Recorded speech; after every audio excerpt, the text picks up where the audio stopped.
पप्पू जी, पहले ये 2024 की बात तो मैं आपसे बाद में पूछूंगा, लेकिन पहले ये बताइए, कल से आपका रिएक्शन हमने नहीं लिया, ये जो नीतीश कुमार ने कदम लिया है, नई सरकार बनी है, इससे आप खुश हैं?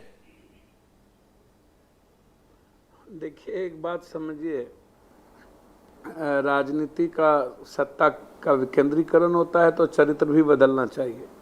और राजनीति तो अवसरवादिता है इस कंट्री की। अब खाली हमको लगा कि आप अकेले कोई डिबेट होगा तो बहुत सारे विद्वान लोगों को आप बैठाए हुए हैं। मैं सिर्फ अपनी बात कह के जाना चाहूँगा कि जो घटनाक्रम है इसको बहुत बारीकी से समझने की ज़रूरत है।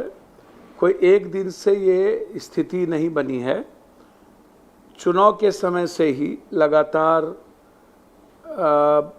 ये बात सामने आई है। बीजेपी प्रभारी या कई सारी घटना इस तरह की, और नड्डा साहब का छोटी पार्टियों को कोई वजूद नहीं बचेगा यह बयान अभी एक सप्ताह पहले, और फिर वंशवाद परिवारवाद मिट जाएगा, ख़त्म हो जाएगा।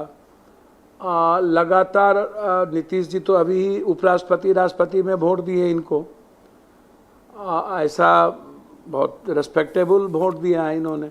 लेकिन जब आप देखिएगा जाति जनगणना, 3 तलाक या अन्य सारी चीज़ें जहाँ नीतीश जी का लगातार विरोध मतभेद रहा है, मनभेद रहा है, और नरेंद्र मोदी जी का 1.25 लाख करोड़ रुपया का घोषणा, 1 रुपया नहीं मिलना, फिर विशेष राज, विशेष पैकेज, मगध का सुखाड़ पेड़ की हम पानी पहुंचाएंगे और एक घर नहीं पहुंचा, मिथिला कोसी सीमांचल में बाढ़ को लेकर के कोई प्रयास नहीं हुए, पटना यूनिवर्सिटी और जमालपुर यूनिवर्सिटी पर कोई बातचीत नहीं हुई, पलायन पर कोई बातचीत नहीं हुई जी। चीनी मिल का चाय पिएंगे मोतिहारी में, वो बिक गया, वो समाप्त हो गया, वो वहाँ 4 लोग मर भी गए।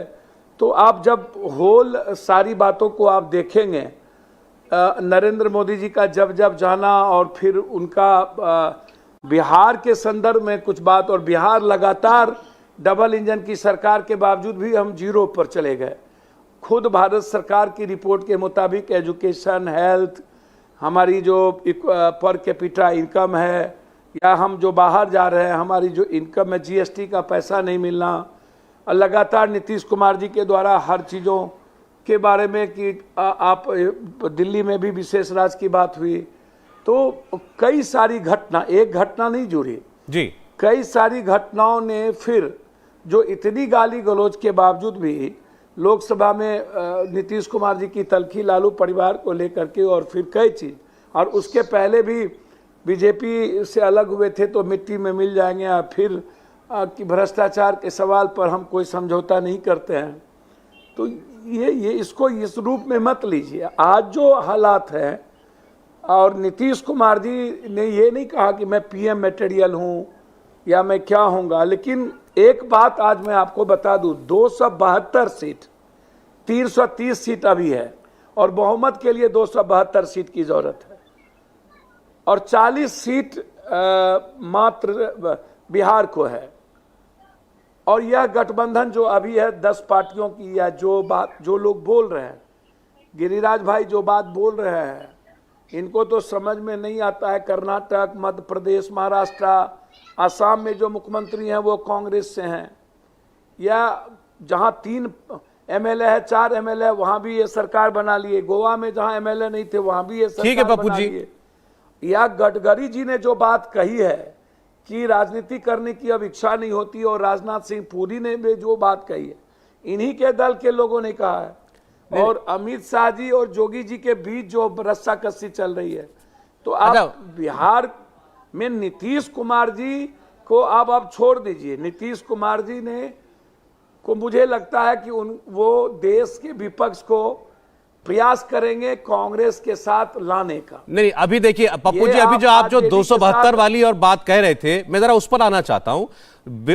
विपक्ष जो है कल से शरद पवार जी हो, शिवसेना हो, और तमाम लीडर हो, सब ये कह रहे हैं कि भाई बिहार से जो शुरुआत हुई है नरेंद्र मोदी के लिए 2024 की राह मुश्किल हो गई।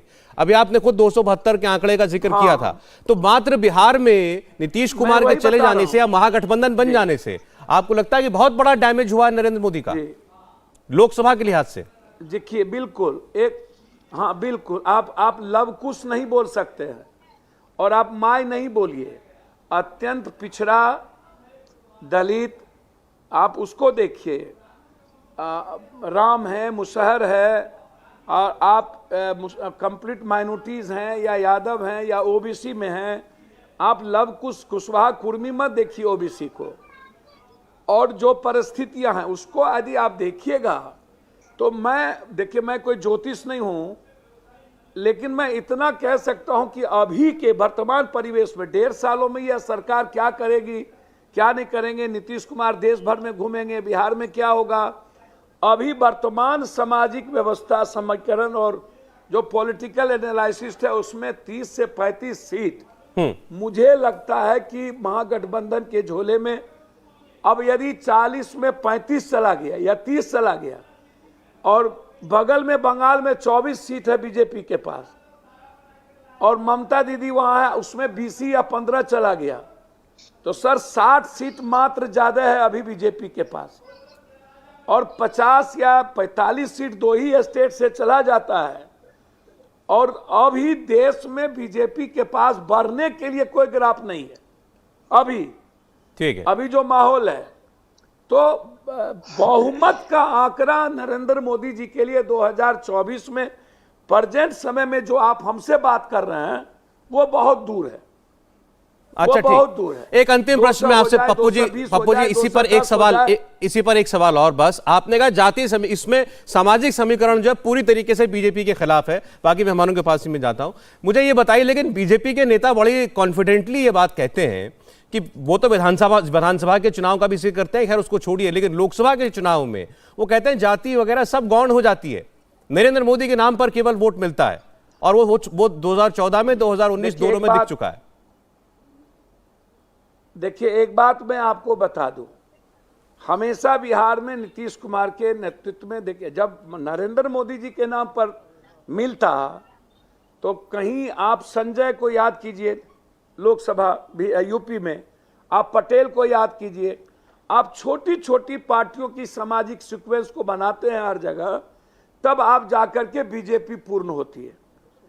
आप अकेला कहीं लड़ने की हिम्मत अभी तक बहुत नहीं कर पाए। आप असम में भी देखिए 3 छोटी छोटी चीजों को रिबर और चीज को किसको आप साथ लाए। आप शिवसेना के साथ लड़ने का प्रयास किया, फिर आपका क्या हुआ।